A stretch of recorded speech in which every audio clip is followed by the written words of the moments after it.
Do you remember that scene in Revenge of the Sith where Anakin and Obi-Wan save the Chancellor from being kidnapped by General Grievous and Count Dooku? So they escape on General Grievous's ship, the Invisible Hand, after he's already abandoned it, of course. Except it falls apart in the sky.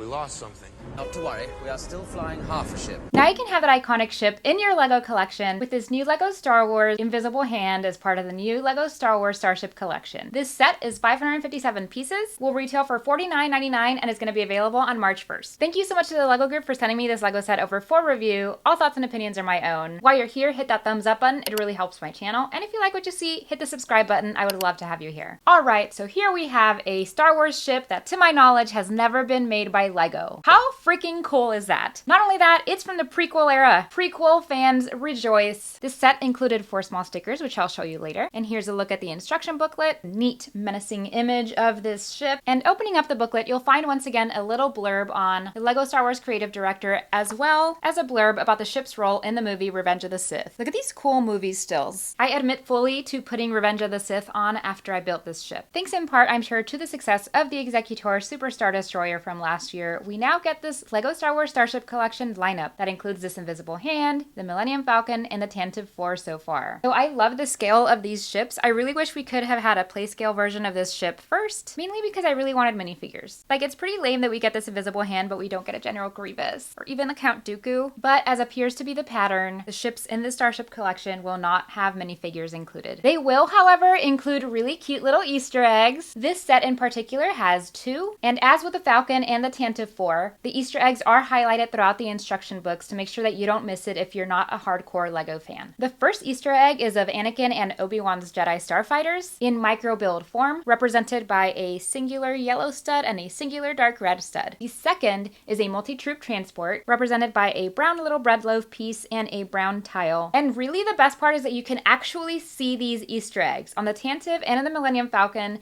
the Easter eggs were quite literally built into the foundation of the ship, so you couldn't just lift a panel to see them. It was more of something that you got as part of your build experience. So with this one, we actually get a little view here with these translucent blue couch pieces. They don't look like couches. I just call them couches. They're like 1x2. You know, they look like, I call them couches. And the translucent blue is just supposed to represent like the force field when you are landing on a hangar and leaving the hangar bay. Now onto the build itself. I'm gonna be honest, I would rate this pretty low on the fun scale compared to the other 2 starships that I just built. I just don't know, like the build process didn't appeal to me that much. Like, I still think it looks really cool. I think it's really great that we're getting this ship, but the build experience, I was like, I was kind of bummed I saved this one for last. That's purely a personal preference.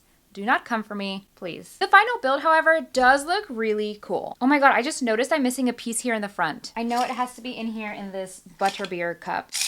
It's kind of funny because I was just sorting pieces last night and I saw this part and I was like, why do I just have this random skate piece sitting on this desk? This is how I knew it was this one. It's just, I saw this, and as I was going to start talking about the ship, I realized this piece is missing. Because this part is kind of an eyesore. Let's put this little guy in the front. Okay, let's just pretend none of that happened. The final build does look rather cool, actually. The tip looks kind of weird. It has this ice skate piece. That's just what I know it as because the first time I ever saw it was on these little Christmas elf minifigures as ice skating. I don't know. So like they use these curved pieces in the front here, right? And I feel like it could have just ended there, or we could have used longer ones to achieve this look in the front. This little green translucent tile up front represents the command bridge. I think that's a really great detail. Followed by 1, 2, 3, all 4 of our stickers are right in the front of the ship. They don't look that bad. They're pretty small. They're pretty painless. We have the Separatist logo and then these like yellow and black markings. The coolest part is of course the details of the ship that are striped. And I think that's really well represented with this dark gray and the light gray alternating, as well as the dark blue and the dark gray. Sorry, dark bluish gray. Ah! I always knock the 25th anniversary brick. There's also some black grill pieces and some yellow translucent tiles on the bottom, and that's just supposed to represent like lights and windows and things like that. The top of the ship, you know, when you look at it in the movie, it kind of looks like there's a little city on top of it. So they tried with a lot of this micro building and a lot of these micro pieces. I almost feel like I personally would have added some of those little, I don't know, antenna parts to see what they would look like. Okay, so I just went and stole these off of the Playscale Millennium Falcon. It's like, it's these, I think you can use them in Lego as like skiing sticks. Don't come at me, I don't ski. Yeah, like these could have looked cool, but I don't know, maybe they're too big actually, because you would need like a bunch of them all bunched up. Honestly, I kind of like this. I kind of like this.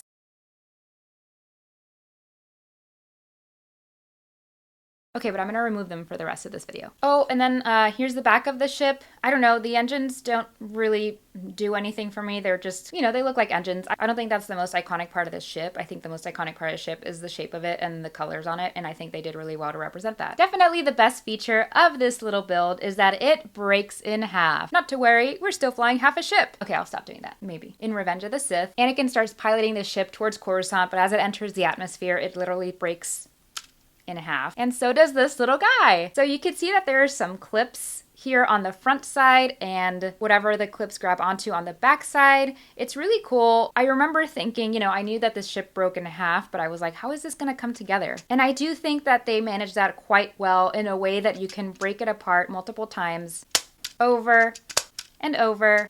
You can just keep breaking it apart, and it doesn't feel like the bricks are coming loose or anything like that. There's not really any cool way to add it onto the stand that way though. So I don't know, let me see. You can leave the back side here, like, oh, it's still in space, kind of.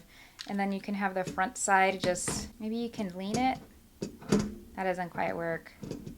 Maybe, nope. You can just have it sitting there next to it. As the other 3 recent mini-scale ships have not had any play features, it's pretty nice having this sort of play feature on this so that you can show your friends when they come over.